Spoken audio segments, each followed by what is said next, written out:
Hello, I'm here with Dr. Stephen Greene, Network in Action franchisee. How you doing today, Doctor? Great, Dan. Thank you. Happy to be here. All right. Let's talk shop. Let's do it. Yeah, man, absolutely, because we can't spend the whole day talking about Star Wars and stuff. No, no, So no. we should Real, get down real, to brass tacks. real stuff. Real stuff here. Go ahead. All right. So you've been with Network in Action for how long now? I became a franchisee right at the end of December, so basically this year, Okay. since And January. in what areas of the country are you servicing?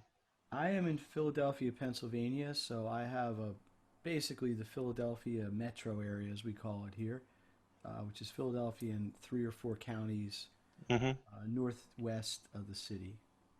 Okay. And so you have a few groups. How many groups do you have again? Well, I have three. I have three I can build out. I have an option to do a fourth. I got one that's pretty strong. I got two that are in the development stage. So, Okay. and then I'm also working on a crowd coaching group as well. Right on. So you're taking to that concept as well. That's really great stuff. And when you're not doing network in action, you're with something called Make the Grade. What is that? My kind of day job, so to speak, is I for 25 years have run a tutoring and an education support company. We basically work with parents who have kids in school to help their kids get through. Some of it's tutoring, some of it's counseling, some of it is support. But basically, we do whatever we got to do to help kids do better in school and have the parents have less headaches and sleep better at night Yeah, while right it's on. happening. So that's it. The commonality, because one of the questions people ask is what I want a networking group for, right? But what brings it together for me is, and it's a strong thing, is they're both really all about helping people. I have spent my whole life basically trying to help people reach goals, succeed, overcome obstacles, have challenges, and then we get them to be able to handle the challenges. That's very, very apparent in education. In the networking side, it's really the same thing. It's tough sometimes creating business or expensive, through advertising. And I've always believed that networking and referrals are, way, way better than cold stuff anyway. I think everybody has a similar feeling to that. So really, it just made a lot of sense. I like working with people. I like bringing people together, Hmm. and really that's the beauty of this group. Yeah. And I think that well, first of all, you had mentioned Crowd Coach earlier, which is Mhm. a newer product of network in action. And I think that, Yes. I mean, it's a natural match for a guy like you Yeah, who's been in education. yeah. It's really kind of an ideal fit that takes advantage of some of my strengths because the crowd coaching is essentially a business coaching program, but for people that are really new into business. So it gives me a chance to combine the two. Right, I've got the education side, but I've also got the networking side. So it's kind of a blend. And there's a lot of people out there, especially now, this present environment, who've had to reposition themselves and are starting businesses or, uh, for a million reasons. So that group is not quite fully launched yet, but I've got people queued up and they're ready. They're excited. They like the idea. I like the idea that it's a group as opposed to one-on-one because it creates a camaraderie within the group because people are going through the same Yes. experiences in parallel. So it enables me to talk to them about, hey, what happened to you when this happened, and even if somebody's, I don't know, whatever, got a guy who's trying to start a moving company who's potentially going to do it, and I got somebody else who's interior designer, and they're completely different spaces, totally different Yes. verticals, but their challenges are very, very similar. So it's really interesting. Yeah, that's what I've seen with Crowd Coach, at least down here in Texas. I see a Crowd Coach for the Heights, and while I have we have members that are like in a school uniforms business, and then there's another guy who runs a distillery, and as different as you think that those businesses are, lots of the challenges that they face, Mhm. they are very similar. And Network in Action, its model is such that we actually have a whole groups of professionals that could come in and to show these people how to navigate those waters and the synergy that exists between the need for that information and the need to convey it is it's just perfect. Well, that and what you're alluding to is really a beautiful thing. Is I can go if I want to educate the crowd coaching people. I've got the people in my full time networking group that Yes. are right there to do it. The business coach, the financial people, the social media people, the marketing people. These are all people doing it for a living who can now come in and share that information with the coaching people. They're really getting it on pennies on dollars. It's really a great deal for them. And then the ultimate goal is for them to kind of graduate into NIA full time.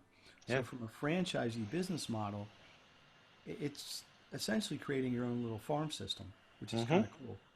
So it's a good blend for me. It's when I first got involved, it was something that was really just rolling out.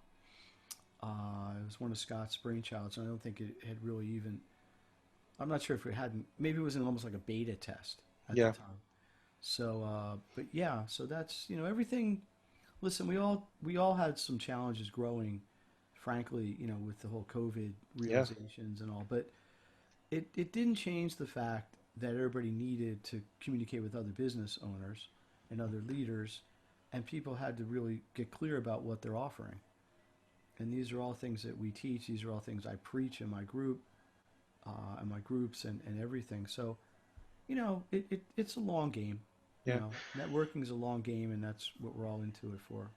But I will say that, and you mentioned COVID, and you seem like a guy who, is flexible. And I mean, I see you have your awesome microphone right there.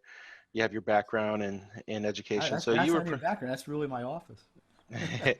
And I meant to say your microphone. I'm not Oh, sure a if I. microphone. Okay, good. Yeah, I meant to People say have the people have microphone. people have told me where'd you get that cool Zoom background? I'm like, no, that's actually my that's actually wood. All right, but what I was trying to say, your setup overall, you have, you've been working online, right? Well, yeah, And so when COVID happened, would you say that you were more prepared probably than others to actually take on this big paradigm shift that everybody needed to encounter? well, in the education world, I've been working online since 2014. Not full time, but so I've really kind of grown up through as the tech. Honestly, 6 8 years ago, the technology was terrible. You'd be Yeah. teaching somebody and you'd say something, and 30 seconds later they would hear you. But the bandwidth wasn't there. But as the internet got stronger and the signals and the Wi-Fi and all that got stronger and more accessible, the whole process became much more easy to do. So working online was not something outside of my comfort zone. Instructing people online, running meetings online, I'd been doing for years. So I didn't really have to. I really don't love this word, but I'm going to use it anyway. Pivot to do this, but and I think because I had a comfort level with it, I think that rubbed off on people around me. Because I've been, I'm sure you have too, Dan. I've been to a lot of meetings that are just honestly just not run well. Everybody's just sort of frantically trying to do stuff. And it's not that people are purposely trying to do that. They're just not familiar with this environment, this Hmm. online environment. So, in terms of delivering a message, in terms of instructing, in terms of having the technology, this is actually my backup mic. I have a much when I do, I create a lot of online instruction. I have a lot of asynchronous classes I've created and that I sell online, and I have a much fancier microphone and Hmm. sound production.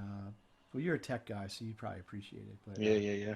yeah, I got all kinds of cool stuff here. I do too, but I always default to the headset. Yeah, well, right. I mean, this is a lot easier because when I'm actually working with somebody, I got to write. I got like a little stylus thing here, so I can write on the screen. Yeah. Um, but the point is that I think we have in any job. You're a surgeon. Yeah, you're a butcher. It don't matter. You got to have the tools to do your job right. Yeah. So I decided a long time ago if I'm going to be any sort of positional player in the virtual education space, I can't be doing it, with a little dinky mic that only works half the time. So I invested in the technology I needed to do it right. Hmm. I have other platforms I use besides Zoom that are a little more proprietary, to have a little higher security and have some more features. But for a typical networking meeting, the Zoom is actually very more than adequate. Yeah, and that's what people know as well. So, Yeah. all right. So I'm gonna kind of try to get us on with some of the talking points I have listed here. So, Okay. what? What made you decide to become a community builder? Well, the main thing was I'd been running another networking group. I've been running a local group. It wasn't a national affiliate or anything for about 6 or 7 years, and it was just a labor of love. I mean, I was spending 2 hours a week at the meeting. I was spending 10 hours a week in between trying to keep everybody happy. I was collecting dues. I wasn't getting much out of it beyond just running it.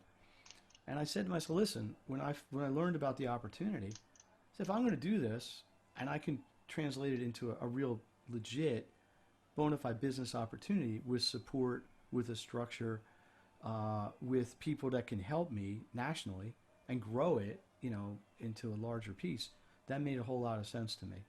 Yeah. So it wasn't a decision that was like a new idea for me. I had already been doing it and I was already very comfortable with the idea. But what sold me on it was the structure, the support, and I really think honestly the unique approach that NIA does with the way we run meetings. Yeah. I've been to thousands of networking meetings, and some are better than others. Some are very boring. Some are very, very so repetitive.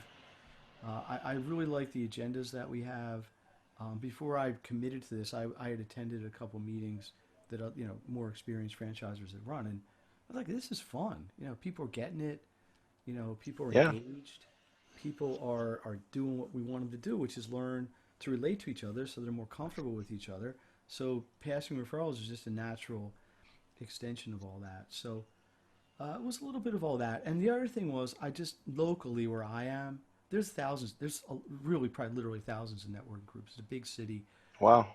But none of them are really, I didn't think, delivering the value that I thought the combination of NIA and not to sound conceited, but I think my experience, hands on, having done this for so long, could do. And I still believe that. It isn't like there aren't other groups that are successful. But Yeah, that's but the we're thing. the best. All right, man. Well, I believe that. That's why I decided to come on board. But I think that there is something to be said for just learning to work with people and having experience. Because look, you get 25 people in any group, you're going to get people that love each other. You're going to get people with a little tiny bit of friction here and there, and Yeah. keeping everybody on the same train car, going in the same direction at the same velocity. That's really the art of it, and that's what I thought the mechanisms that this had to do that, I thought were really good. All right, right on, man. And so, what would you say you enjoy most about your franchise? It's a little bit of what I just said because Yeah. to me it ultimately comes down to I just enjoy working with people. I Okay. like meeting people. I don't love sales. I'll be honest. I don't love cold calling somebody and saying, "Hey, I got a networking group you want to find out about," and I don't love that part of it. But I think I think once people see what's going on, and what this really does is enables me to represent this. I'm going to use that word conspicuously rather than sell it. Is I can do it with really complete authenticity and sincerity because I really believe in it because I'm doing it, Right on. kind of living it, um, and I see the results. So the other thing I really like about this, which wasn't necessarily the case in the other groups, is I like the professional leadership. I like the continuity of leadership. And I like the reality that you got one person basically making the decisions and you can control who's in and who's not in. Yeah. And You are the I've told, membership committee. yeah, pretty much. And I've told a lot of members of my group, I said, we could have 50 members right now if I took even half of everybody who wanted to come into this group. And that's not an exaggeration, Dan. It really Wow. isn't. But I knew people weren't going to be all in on it. I knew people were kind of kicking the tires. I knew there were going to be people who would come in for a month, try to squeeze as much connections out of it as they could, and then leave, and then try to market back to my people, which Yeah. happens all the time in some of these other groups. And I saw through that, and I spent a lot of time interviewing people and really vetting them in addition to the stuff we have, like the background check and all that. But this was even pre that to just really make sure I felt they were a fit for my team because I'm building for the long term, right? I don't want to have to replace an accountant every year. I don't want to. Hmm. I don't want. I want the same person 7 years later, Yeah, hey, wow, we've been in this group together 7 years. Remember when, I remember Yeah. COVID. But so I was very deliberate about that. And frankly, I could have built the groups faster. I could have launched more groups more quickly, but I don't know that if they would have been built to last as well. Well, good Um, job, man. And it's good so, that you're discerning, about the quality of the person and the intentions of the person that's coming on in. Um, and that's one of the things that we train our franchisees on is, you know, there there are there's plenty of realtors in the world, okay? And you want the one that's good for your group. yes. Um, you don't want to just be, willy-nilly about putting this group together. You want to be decisive and you want to lead and you want to pick people that can be a part of that. No, there's no question. And it's Mm. short-sighted, honestly, to do it otherwise, because at some point you're just going to have issues. Okay.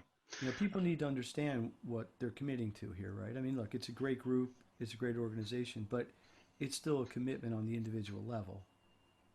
All You got right. to attend the meetings, you got to buy in, all that jazz. So, All right. So next I only question. got a couple more for you, Yeah. and then we're going to wrap it up. So what is your favorite group activity? In NIA or in my life? We're Or going to both. stick to NIA here. We have done a lot in my group of what I call collective goal setting. And Okay. honestly, I'm not even sure if that's in the playbook, but I've done a lot of stuff, especially in August and September, where the whole group together, everybody set goals and we shared them with the whole group. So We have everybody that. knows, right? Yeah, right. So basically, well, I forget the name of the exact Okay. meeting title for it, but so everybody knows everybody's business goal, everybody's networking goal, everybody's personal goal, and then the whole idea is let's help each other get there. Sounds like a good The one. goal setting one's really good. I really like that one. Anything that has to do with getting people into other people's positions. So we've done a lot of things in our group where, um, like, we'll have the business coach say, do the commercial for we have a school psychologist in my group. And we prep it by having them having done a one-on-one beforehand and sort of training for it. But what I find is really helpful is when each other in the group learn how to project the message that other people in the group are trying to do. And Hmm. almost 100% of the time, it leads to referrals. Right on. People have such a deeper understanding of what the other people want, and even more importantly, how to communicate it, because that's the key. Yeah, I think that was one of the big challenges when I first started getting into it. I was similar to you. I'm a web developer, but I was putting together this package for e-learning that I was trying to put together, and the messaging of it was just all messed up. And it took going to these networking groups to really refine that message and, you know, um, basically convey what people needed to hear Hmm. rather than what was going on in my head. Um, and so One of the yeah, things, one of the things we've spent a decent amount of time doing, and we'll continue to, is teaching each other in the group how to basically get a referral for each other. yeah. Nobody's expecting anybody to close the sale, but there's a process that we can go through to get there. So and it's working. The people that are doing it and understanding it are getting a lot of success. So Right it's on. good. Well, Dr. Stephen Greene, I gotta let you go, but before we do, is there any parting words you may have for somebody who might be interested in joining a group or even having a group of their own? Well, number one, it's an experiential thing. So I would say get to a meeting, whether it's virtual or live, feel the energy, what's going on, see if the people in the room are the right fit for you. I think that's where it would all start. And I think the second thing is, and I alluded to this before, it's a long game. It's a long game. Owning a franchise like this is not a get rich quick idea. This is an investment in people. It's an investment in them and supporting them and helping them. And I think that's really my message and they work on both levels. It works on the level of supporting your fellow members, and it works on the level as a leader, top down. So we all succeed. We're all in the same rowboat. We are going to make it away from the Titanic or not together. Hmm. And the way that's going to happen is by people understanding what's going on and helping each other. So I say that I think probably more than I should in my group People are a little tired of hearing it, maybe, but that's too bad because I'm going to keep saying it because I think it's a metaphor that's really, really true, especially when there's things are challenged. Look, when people are rolling the money, they don't care. Yeah. You know, if I'm turning away business because I'm so busy, what do I need a networking group for? But when when things get a little tighter and when it's a little harder to come by and everything's a little bit more of a struggle, that's when you got to rely on your partners. Right on. Right on. So you got to build it so it's there when you need it. Right on. All right. Yeah. Well, Thank you, ladies and Dan. gentlemen, Dr. Stephen Greene, it's been great talking to you, and looking forward to seeing you at the next summit, man. Yeah, I went in March, Oh, we'll see maybe. about that. All right. Yeah, maybe. Let's Stay hope so. tentative. Yeah. All right, buddy. All right. Take Thanks care, my again. friend. Yep, of course.